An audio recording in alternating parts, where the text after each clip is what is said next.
মৰমৰ ছাত্ৰ-ছাত্ৰীসকল তোমালোকক মোৰ চেনেলটোলৈ স্বাগতম জনাইছো। আজিৰ এই ভিডিঅ'টিত তোমালোকৰ পঞ্চম শ্ৰেণীৰ ইংৰাজী পাঠ্যপুথিৰ ৮ নম্বৰ লেসন হেলো কম্পিউটাৰ লেসনটিৰ এক্টিভিটিখিনি আমি কৰিম। এই ভিডিঅ'টিত আজি আমি 5 নম্বৰ এক্টিভিটিৰ পৰাহে কৰিম। বাকি এক্টিভিটিখিনি কৰা হৈছে, এটা ভিডিঅ' কৰা হৈছে, মই ডেসক্ৰিপশ্যন বক্সত লিংকটো দি দিম, তোমালোকে যদি নাই চোৱা চাই ল'বা। বলাচোন আমি 5 নম্বৰ এক্টিভিটিৰ পৰা এটা কৰোঁ। তোমালোকৰ নম্বৰ 5ত দিয়া আছে the school playground of Madhupur LP school was crowded with people। Madhupur LP স্কুলৰ বা প্ৰাথমিক বিদ্যালয় যিটো প্লেগ্ৰাউণ্ড খেলপথাৰ, তাত মানে খুব মানুহৰ ভিৰ। কিয় জানানে? Mister Mohan Gogoi, recipient of the Sahitya Surabhi award for his book flying high was invited for a public felicitation।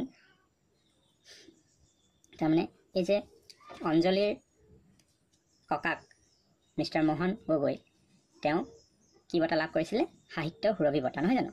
তেওঁ এই ফ্লাইং হাই নামৰ কিতাপখনৰ বাবে এই সাহিত্য সুৰভি বঁটাখন লাভ কৰিছিলে। আৰু তেওঁক মানে আজি কি কৰা হৈছে, তেওঁক মানে এটা সম্বৰ্ধনা জনোৱা হ'ব ৰাজহুৱাভাৱে, আৰু সেইবাবে তেওঁ আমন্ত্ৰণ কৰা হৈছে এই বিদ্যালয়খনৰ খেলপথাৰত। মানে তেওঁক আমন্ত্ৰণ কৰিছে, তাতে কি হ'ব, এই ৰাজহুৱা মানে তেওঁক হেৰি জনাব, অভিবাদন জনাব। তো সেইকাৰণে মানুহৰ খুব ভিৰ হৈছে। At the end of the felicitation program, he was interviewed by a correspondent of news channel Ranju Dutta.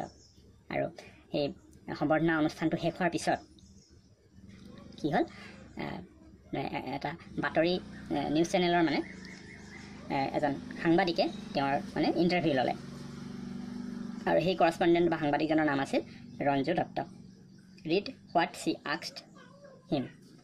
আৰু তেখেতে এম গোহাঁইক মানে কি সুধিছিল সেইখিনি তলত দিয়া আছে, সেইখিনি আমি এই ফটো দেখিছে যে পিকচাৰত, এইজন হৈছে এম গোহাঁই আৰু এইজন হৈছে এই নিউজ চেনেলৰ কৰস্পণ্ডেণ্ট বা সাংবাদিকজন।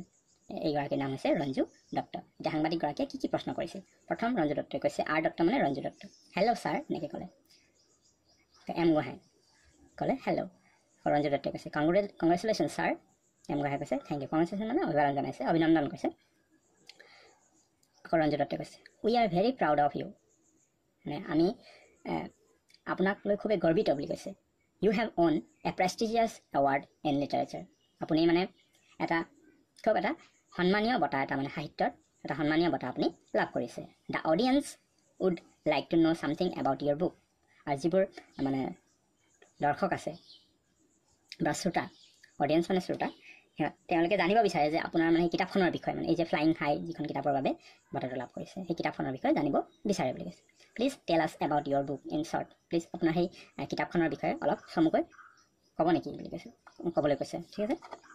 তাৰপিছত এম গোহাঁই কৈছে of course it is about a brave little girl who fights for her rights. মানে নিশ্চয় ক'ম বুলি কৈছে। মানে সেই কিতাপখনৰ বিষয়ে এতিয়া কৈ আছে যে কিতাপখন মানে এজনী সৰু সাহসী ছোৱালীৰ মানে এটা তাত কাহিনী আছে। তাই মানে ফাইট কৰিছে কিহৰ কাৰণে? তাৰ ৰাইটছ, মানে তাৰ অধিকাৰৰ কাৰণে, নিজৰ অধিকাৰৰ কাৰণে যুঁজ দিছে। কিতাপখনৰ সেই কাহিনীটো আছে। She was not sent to school by her parents. আৰু তাইক মানে তাৰ মাক দেউতাকে মানে বিদ্যালয়লৈ পঠোৱা নাছিল স্কুললৈ, but with her strong will she completed her studies and became a pilot. আৰু মাক বাপেকে বিদ্যালয়লৈ পঠোৱা নাছিল ছোৱালীজনী, কিন্তু তাইৰ নিজৰ মানে দৃঢ় ইচ্ছাশক্তি থকাৰ কাৰণে তাই কি কৰিব পাৰিলে, তাইৰ নিজৰ অধ্যয়ন পঢ়া শুনা সম্পূৰ্ণ কৰিব পাৰিলে, আৰু শেষত গৈ তাই এগৰাকী পাইলট হয় বুলি কৈছে। পাইলট মানে জানা নহয়, জাহাজ চলায়। আকৌ ৰঞ্জু দত্ত সুধে that's great, hope you will write more books to inspire our readers, wish you all the best sir.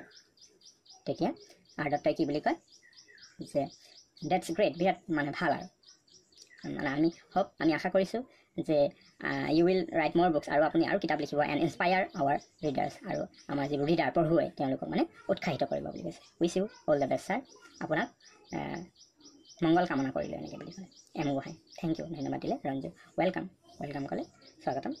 Thanks for giving আছ ইয়ৰ ভেলুৱেবল টাইম, যে আপোনাৰ যি মূল্যৱান সময়, সেই সময়খিনি দিয়াৰ বাবে আপোনাক ধন্যবাদ জনালোঁ এম গোহাঁই। দত্ত কেন ইউ গিভ মি ইয়ৰ ইমেইল ID।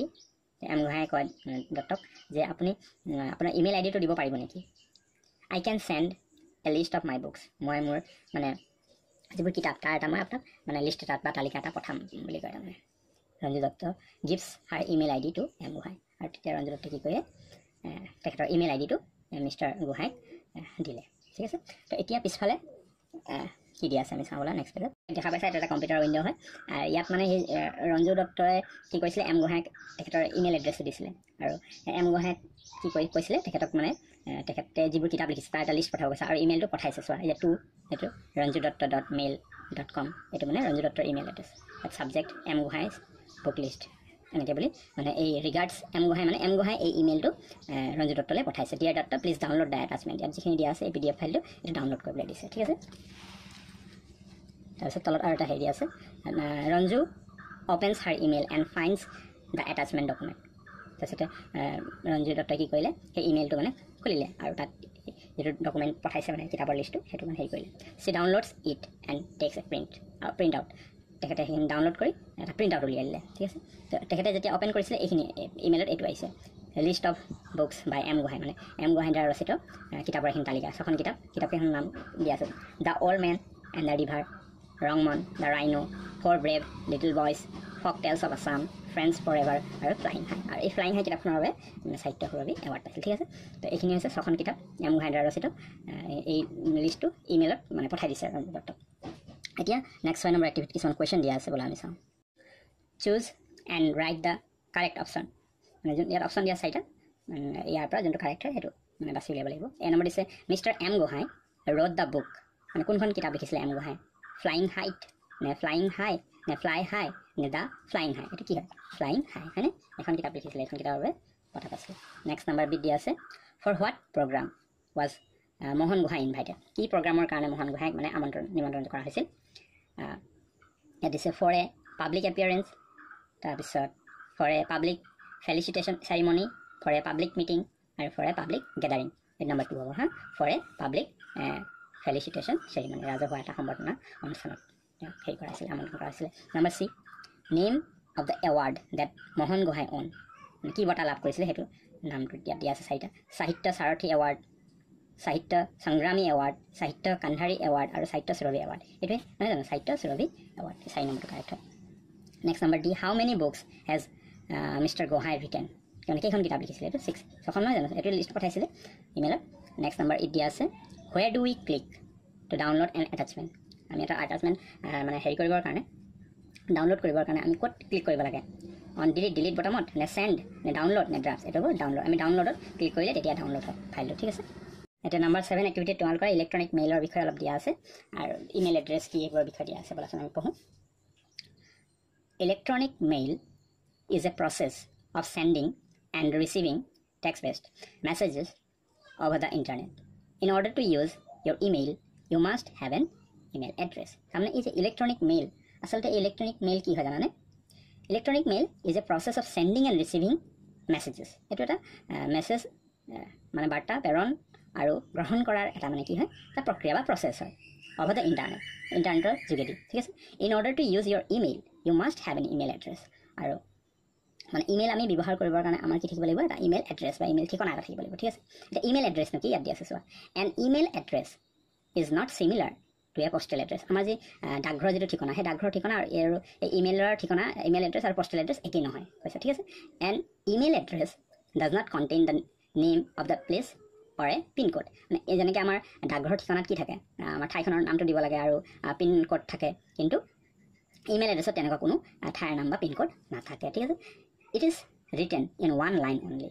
আৰু ইমেইল এড্ৰেছ মাত্ৰ এটা শাৰীত লিখা থাকে নহয় isn't it is interesting এটো মানে আমোদজনক বা ইন্টাৰেষ্টিং নহয়নে এতিয়া আমি ইলেক্ট্ৰনিক মেইল বা ইমেইল এড্ৰেছৰ কথা জানিলোঁ এতিয়া তোমালোকৰ কেইটামান এক্টিভিটি আছে নম্বৰ 8ত চোৱাচোন কি কৈছে rewrite the sentences by replacing the underline words with she he it or they এই তোমালোকে 4টা মানে হেৰি দিয়া চেণ্টেন্স দিয়া আছে ABCD ঠিক আছে এই চেণ্টেন্সকেইটা পুনৰ লিখিব কৈছে কেনেকৈ এই যিটো আণ্ডাৰলাইন ৱৰ্ড আছে শব্দ যিটো আণ্ডাৰলাইন কৰা আছে সেই ৱৰ্ডটোত তাৰমানে ৰিপ্লেচ কৰিব লাগিব কিহেৰে সি হি ইট বা ডেৰে য'ত যি হ'ব 4টাত 4টা দিয়া আছে সি হি ইট ডে ক'ত কি হ'ব আমি সেইটো লিখিব লাগিব ঠিক আছে প্ৰথম কি দিছে আই হেভ এ কম্পিউটাৰ মোৰ এটা কম্পিউটাৰ আছে I like to draw on the computer এইটো ইয়াত কি হ'ব জানানে এই দ্য কম্পিউটাৰ ঠাইত এইটো ইট হ'ব ঠিক আছে যিহেতু এইটো মানে এটা বস্তু অঞ্জলি can send emails over the internet.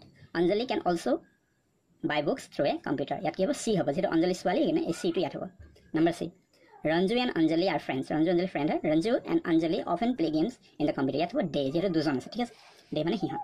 Number D, Anjali's grandfather is a writer. Anjali's grandfather writes books. এটা হ'ব he ঠিক আছে grandfather এইটো যেহেতু এজন পুৰুষ মতা মানুহ বুজাইছে গতিকে ইয়াত he হ'ব. মই লিখি দেখুৱাই দিছোঁ তোমালোক এইটো এনেকৈ লিখি ল'বা ঠিক আছে I have a computer. I like to draw on the computer আসলে I like to draw on it. the computer জেগাত it হ'ব ঠিক আছে তাৰপিছত এইটো এনেকৈ লিখিবা Anjali can send emails over the internet. তাৰপিছত Anjali আছে যে she can also buy books through a computer. Next, Ranju and Anjali are friends. Ranju and Anjali are they লিখিবা they often play games in the computer. Next, last one লিখিবা Anjali's grandfather is a writer. Anjali's grandfather he writes books ঠিক আছে number 9 activity কৰিবলা তোমালোকৰ number 9 দিয়া আছে write 2 sentences for each picture. Use the words in bold. তাৰমানে এই picture দিয়া আছে ইয়াত দিয়া এইটো চাৰিটা তোমালোকৰ পিকচাৰ দিয়া আছে এইটো এটা তলত আৰু দুটা দিয়া আছে ঠিক আছে আৰু ইয়াত তোমালোকৰ তিনিটা শব্দ দিয়া আছে প্ৰত্যেকতে এনেকৈ তিনিটা শব্দ দিয়া আছে ইয়াত কম্পিউটাৰ ইমেইল ৰাইট এতিয়া কি কৰিব লাগিব তাৰমানে এই যিটো পিকচাৰ আছে সেই ছবিটো চাই আমি কি কৰিব লাগিব আৰু এই যিকেইটা ৱৰ্ড দিয়া আছে যিটো বল্ডত মানে ডাঠকৈ দিয়া আছে সেই ৱৰ্ডকেইটা ব্যৱহাৰ কৰি আমি প্ৰতিটো ছবিৰ কাৰণে ইয়াত এ আৰ বি দিয়া আছে এই দুটা ঠাইত এটা চেণ্টেঞ্চ বি এটা মানে দুটা আমি চেণ্টেঞ্চ প্ৰত্যেক ছবিৰ কাৰণে আমি লিখিব লাগিব আৰু তাত সেই বক্সত দিয়া শব্দ ব্যৱহাৰ কৰি ঠিক আছে বলা আমি এতিয়া কৰোঁ এইটো এইবোৰ মই লিখি দিছোঁ তোমালোকে এনেকৈ লিখি ল'বা ঠিক আছে নম্বৰ 8 লিখিবা Anjali writes an email in the computer. এই ছোৱালীৰ নাম অঞ্জলি ধৰি লৈছোঁ মই she receives an email বেলেগো লিখিব পাৰা তোমালোকে ঠিক আছে তাৰপৰা এই পিকচাৰটোৰ কাৰণে মই লিখিছোঁ the boy sends an email ল'ৰাটোৱে এটা ইমেইল পঠাইছে he uses the mobile phone for sending SMS email নহয় SMS ঠিক আছে নেক্সট এই পিকচাৰটোৰ কাৰণে লিখিছোঁ they are watching cricket match on the TV সিহঁতে মানে এখন ক্ৰিকেট মেচ চাই আছে টিভিত they like cricket match সিহঁতে ক্ৰিকেট মেচ ভাল পায় এই ছবিটোৰ কাৰণে মই লিখিছোঁ radio' the girls are listening news on radio ছোৱালীবোৰে মানে ৰেডিঅ'ত নিউজ শুনি আছে they use radio to listen music to আৰু সিহঁতে মিউজিক শুনিবৰ কাৰণে ৰেডিঅ' ব্যৱহাৰ কৰে বুলি লিখিছোঁ ঠিক আছে মৰমৰ ছাত্ৰ ছাত্ৰীসকল এইটো তোমালোকৰ লাষ্ট এক্টিভিটি আছিল পাৰ্ট আজি ভিডিঅ'টো ইমানেই ভিডিঅ'টো ভাল লাগিলে লাইক কৰিবা শ্বেয়াৰ কৰিবা আৰু মোৰ চেনেলটো যদি প্ৰথম তেন্তে ছাবস্ক্ৰাইব কৰি ল'বা এনেকুৱা ধৰণৰ ভিডিঅ'বোৰ পাই থাকিবলৈ ভিডিঅ'টো